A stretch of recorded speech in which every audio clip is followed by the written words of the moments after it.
Imagine a world on the brink of chaos. Hidden somewhere in the vast, unforgiving mountains, two mighty tribes stir in the darkness. Yajuj and Majuj, names that echo through the ages, whispered in ancient scriptures and foretold as harbingers of the end times. But here's the question that will keep you up at night. Are they alive right now, pounding against an unbreakable barrier, waiting for the moment Allah decrees their release? Picture this: a righteous king, empowered by Allah, builds a colossal wall of iron and molten copper, sealing away these corruptors who once ravaged the earth with their mischief. The Quran tells us of this epic tale in Surah Al-Kahf, where Dhul-Qarnayn stands as a beacon of justice. Yet the Hadith reveals something even more chilling. They dig through that wall every single day, only to be thwarted by the will of the Almighty. You won't believe what happens when their time finally comes. Swarms of them like locusts, covering the sky, pouring out to engulf the world in destruction. They'll drink entire lakes, shoot arrows at the heavens, and claim victory over earth and sky. But is this just a legend from the past, or a reality lurking in our present? In today's world, with satellites mapping every corner of the globe, skeptics ask, where is this wall? How can billions hide unseen? But faith teaches us that Allah's miracles transcend human understanding. Some sources say they're trapped in a remote valley, their numbers multiplying in secrecy. Others whisper of underground realms or dimensions beyond our sight. The truth: only Allah knows the full mystery. What if I told you that according to authentic hadith, they're not just alive, they're active, scheming, and closer to breaking free than we? Think, the Prophet Muhammad, peace be upon him, described them with wide faces, small eyes, and an insatiable hunger for chaos. Their emergence is one of the major signs of Qiyamah, right after the defeat of the Dajjal. Stay with us till the end, to uncover the shocking truth. Will they appear in our lifetime? Are the signs already unfolding? Hit that play button and let's dive into this cinematic journey through Islamic history and prophecy. Don't forget to like and subscribe for more untold stories from the Quran and Sunnah. Now let's begin. The sun dipped low over the ancient world, casting long shadows across vast deserts and towering mountains. This was an era long before our time, thousands of years ago, in the age of mighty kings and divine interventions. The earth was a tapestry of civilizations, bustling cities like Babylon, where merchants haggled over spices and silks, and remote tribes wandered the steppes, fierce and untamed. But beneath the surface, corruption festered. Tribes clashed in endless wars, idols were worshipped in place of the one true God, and mischief spread like wildfire. In the Quran, Allah paints this picture vividly, reminding us of a time when humanity teetered on the edge of moral collapse. It was into this turbulent world that Dhul-Qarnayn emerged, a figure shrouded in mystery, blessed with power and wisdom from Allah. Who was Dhul-Qarnayn? Some scholars say he was a great king, perhaps Cyrus the Persian or Alexander the Great, though only Allah knows for sure. The name Dhul-Qarnayn means the one with two horns, or the one of two epochs, symbolizing his vast dominion over east and west. He wasn't just a conqueror, he was a servant of Allah, traveling the lands to establish justice. Imagine him on horseback, his cloak billowing in the wind, leading an army of loyal warriors. His face, stern yet compassionate, reflected the weight of divine responsibility. By Allah's grace, he would say to his companions, "We shall bring light where darkness reigns." As he journeyed westward, the landscape shifted from golden sands to rugged cliffs. He reached a people living near a setting sun that seemed to sink into a muddy spring, a poetic description in the Quran that evokes the mystery of distant horizons. There, he encountered a community steeped in sin, and he offered them a choice: punishment for wrongdoing or kindness for reform. But his true test lay ahead. Turning eastward, Dhul-Qarnayn pressed on his heart, guided by faith. The air grew colder, the paths narrower, winding through jagged mountains that pierced the clouds. Whispers of terror reached his ears, Tales of two savage tribes, Yajuj and Majuj, who descended like storms, pillaging villages and spreading fear. These weren't ordinary people. According to authentic Hadith, narrated in Sahih Muslim, Yajuj and Majuj are descendants of Adam, but twisted by corruption, their faces wide and flat eyes small, and piercing hair coarse like shields. They numbered in the billions, some sources estimate their hordes so vast that on Judgment Day 999 out of every 1,000 in hell will be from them. That's how profound their mischief is. The people Dhul-Qarnayn met were simple folk herders and farmers nestled between two colossal mountains. Their language was foreign, barely understandable, but their fear was universal. O mighty king! One elder pleaded, his voice, trembling hands clasped in desperation. The raiders come without warning. They destroy our crops, slaughter our livestock, and leave nothing but ruins. Help us, for the sake of the merciful one. Dhul-Qarnayn paused, his eyes scanning the narrow pass between the peaks. This was no random encounter. It was a divine appointment. The tension built like thunderclouds gathering. Why? Had Allah led him here? What secret lay beyond those mountains? The air hummed with suspense, as if the earth itself held its breath. In the villages below, women clutched their children. Men sharpened their spears. Stories passed around flickering campfires. Yajuj and Majuj are like beasts, one storyteller murmured. They eat everything in their path. Even the stones cry out in fear. Exaggerations perhaps, but rooted in truth. The Quran describes them as causing corruption on earth, a force of chaos that threatened the balance of creation. Dhul-Qarnayn felt the urgency.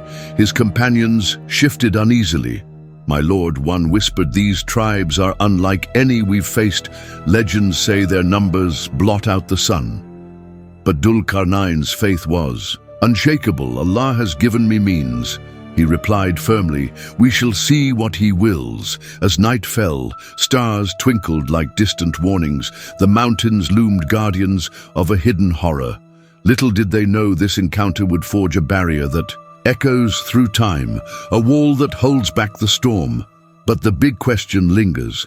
In our modern age, with technology unveiling every secret, is that wall still standing? Are Yajuj and Majuj sealed away, alive and waiting?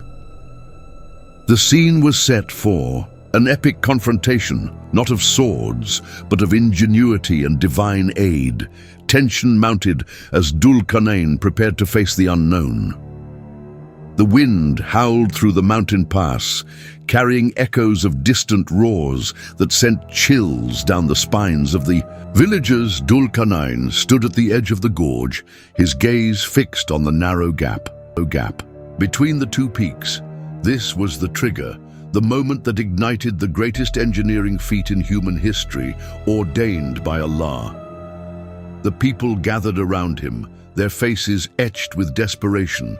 An elder stepped forward, his beard white as snow, eyes wide with terror. O Dhul-Qarnayn, he said, his voice cracking, Yajuj and Majuj come like floods from beyond these mountains. They raid our lands, corrupt everything they touch. We've offered them tribute, gold, livestock, but nothing satisfies their hunger for destruction. Dhul-Qarnayn nodded solemnly. In Surah Al-Kahf, verse 93, the Quran describes how he reached this place. Until when he reached between the two mountains, he found beside them a people who could hardly understand his speech. The language barrier added to the mystery, but actions spoke louder. He signaled for his interpreters and engineers to join him.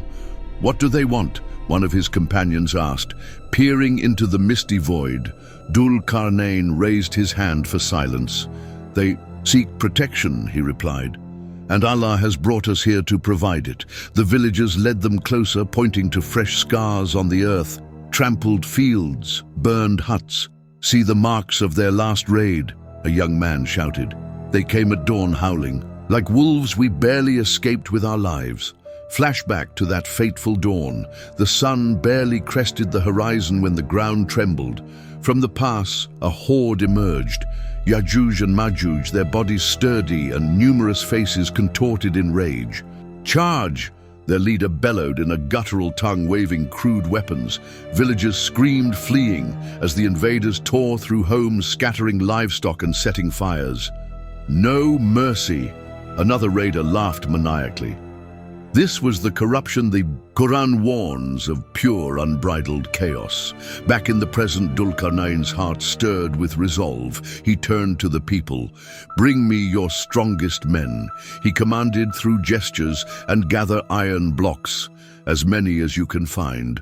The villagers exchanged puzzled glances, but obeyed, hauling massive sheets of iron from hidden stores. As work began, tension escalated. Scouts reported movement beyond the pass, shadowy figures lurking, testing the boundaries. "They're watching us," a warrior whispered. To Dhul-Qarnayn, "What if they attack now?" Dhul-Qarnayn smiled faintly. "Allah is our protector," he said. "Pour the iron between the mountains." The men stacked the blocks, forming a foundation that spanned the gap. Fires roared as they melted copper, the air thick with smoke and heat, but the trigger wasn't just the building, it was the plea. The Quran recounts in verse 94. They said, "O Dhul-Qarnayn, indeed, Gog and Magog are great corruptors in the land, so may we assign for you an expenditure, that you might make between us and them a barrier." Dhul-Qarnayn refused payment. "What my Lord has established for me is better," he declared, "so assist me with strength. I will make between you and them a dam." His words echoed with authority, inspiring the workers to labor day and night.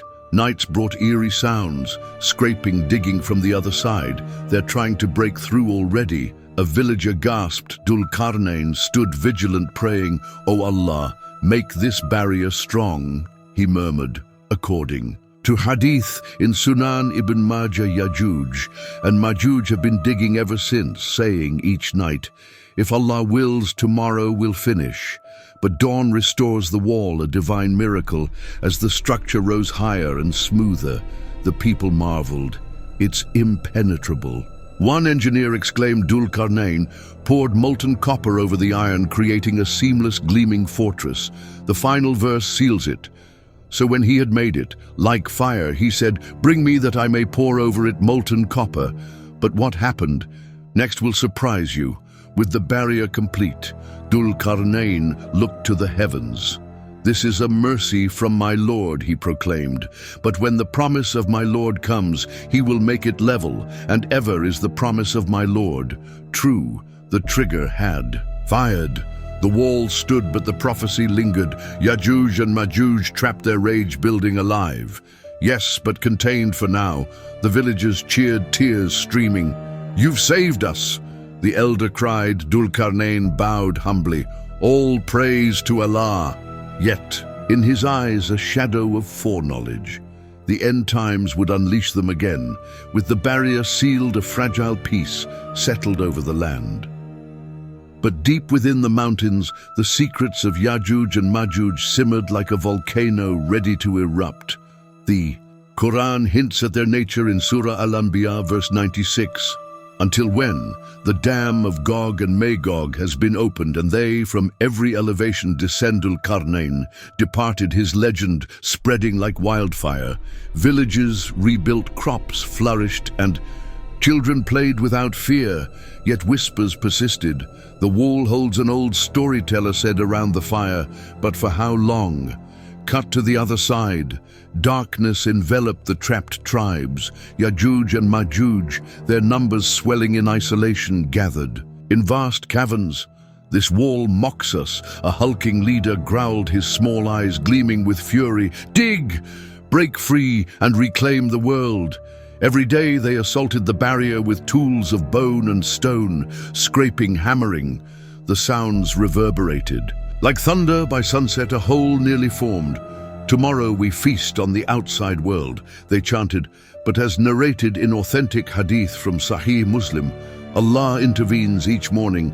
The wall mends itself smooth as before. "Inshallah, tomorrow," they say, unaware that omitting Allah's will dooms their efforts. This daily cycle builds unbearable tension, a divine secret keeping chaos at bay. Centuries passed, empires rose and fell, Persia, Rome, the advent of Islam, the Prophet Muhammad, peace be upon him, revealed more secrets in Sahih al-Bukhari. He described them. Out of every 1,999 are from Yajuj and Majuj.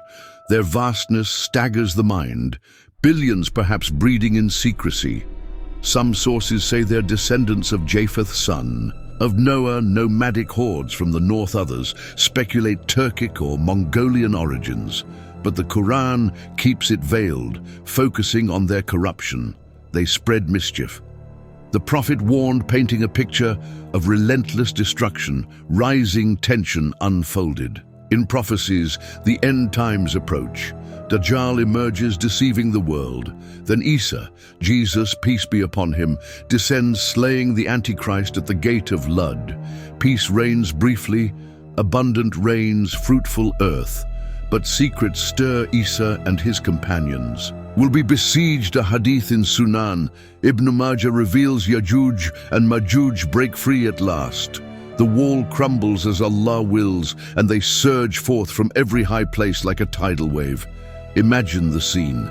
Mountains crack open, hordes pouring out, weave in conquered earth. They roar, drinking Lake Tiberias dry. The last ones pass, saying, "There was once water here." Their arrows fly skyward, returning bloodied. A deception making them boast, "We've slain the heavens too." Panic grips the world. Isa and believers flee to Mount Tur, praying desperately, "O Allah, save us from this scourge." Isa cries. The head of an ox becomes more precious than gold. Famine and siege tighten like a noose. Secrets unravel further. Their description horrifies: wide, flat faces like shields, small eyes burning with malice, bodies sturdy and hairy. They devour everything, plants, animals, even humans in some interpretations, though authentic sources focus on corruption. What tempts them? Power unchecked. The Quran's lesson: without faith, humanity descends to beastliness. As they rampage, claiming dominion, Allah's plan unfolds. But the rising tension peaks. Will anyone survive? In modern times, scholars ponder, with satellites and explorations, where are they? Some say the wall is in the Caucasus or Himalayas, hidden by divine illusion. Others suggest underground or polar regions. The secret: they're alive, digging, as the Prophet affirmed. The world holds its breath. Signs multiply, wars, earthquakes. Is their release near? The suspense builds, leading to the ultimate twist. The earth trembled as the barrier finally gave way. Cracks spiderwebbed across the iron-copper wall, a structure that had stood for millennia. It's time. The leaders of Yajuj and Majuj shouted, their voices a deafening roar. For the first time, they uttered Inshallah fully, and Allah permitted the breach. The big twist: not conquest, but divine retribution. Swarms erupted, like a dam bursting, billions cascading down slopes, their footsteps shaking the ground. In Sahih Muslim, the Hadith describes, "They will come out quickly, spreading over the earth. Lake Tiberias, once teeming with water, vanished under their thirst. Drink!" They commanded, gulping until dry. Isa, peace be upon him, and his followers atop Mount Tur watched in horror. "The end is here," a companion whispered, clutching his sword. The sky darkened with their numbers, arrows whistling upward. "We've defeated the heavens," they proclaimed as shafts returned stained red, a trick from Allah fueling their arrogance. But the twist deepened. Their destruction seemed unstoppable. They ravaged cities, corrupting all in path. "No one can stand against us, a Majuj." Warrior laughed, smashing through barriers. Famine gripped the believers, an ox head worth kingdoms. Isa raised his hands in dua, "O Allah, destroy them as you promised." The air grew heavy, a divine silence before the storm. Then the shocking revelation: Allah sent not armies but tiny worms. As per Hadith in Sunan Ibn Majah, He will send worms in their necks, and they will be killed like locusts, falling one upon another. Screams echoed as necks swelled, bodies convulsing. Leaders clutched throats, eyes bulging in terror. What's happening? One gasped, collapsing in heaps. The hordes fell like dominoes, mountains of corpses piling high. Stench filled the air, a putrid fog. Birds with camel-like necks descended, hauling bodies away as Allah commanded rain. Horde cleansing the earth, restoring life. Isa descended the mount, stepping over remnants. All praise to Allah, he said, voice steady, the twist. Their bows, arrows, shields fueled fires for 7 years, a bounty from destruction. But the ultimate shock, this isn't distant myth. According to Islam Kainfo, based on Hadith, Yajuj and Majuj are alive today, digging daily. The wall holds by miracle, but signs of Qiyamah accelerate. Are we witnessing the prelude? The climax leaves us breathless, their life. Today, a hidden truth, their end, a testament to Allah's power. With the hordes vanquished, peace blanketed the earth once more. Isa, peace be upon him, led the believers in prayer, thanking Allah for deliverance. Fruits grew enormous, milk flowed abundantly. A golden era before the final hour. From an Islamic perspective, the story of Yajuj and Majuj teaches profound lessons. First, obedience to Allah is paramount. Dhul-Qarnayn's success came from humility and reliance on God, not personal might. What my Lord has given me is better, he said, refusing tribute. Second, corruption unchecked leads to ruin.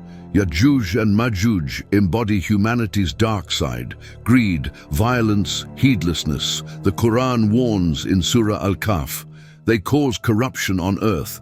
We must guard our hearts against such traits, seeking Allah's guidance. Third, faith in the unseen strengthens us though hidden. They're alive as Hadith affirm. This builds Tawheed, trust in Allah's plan. The Prophet, peace be upon him, said their emergence is a major sign. Preparing with good deeds is key. Finally, Allah's mercy prevails. Even in chaos, he protects the faithful.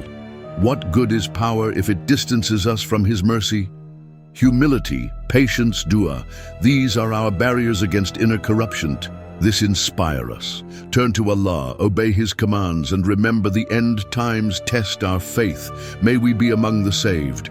As our story concludes, reflect on the mysteries Allah has woven into creation.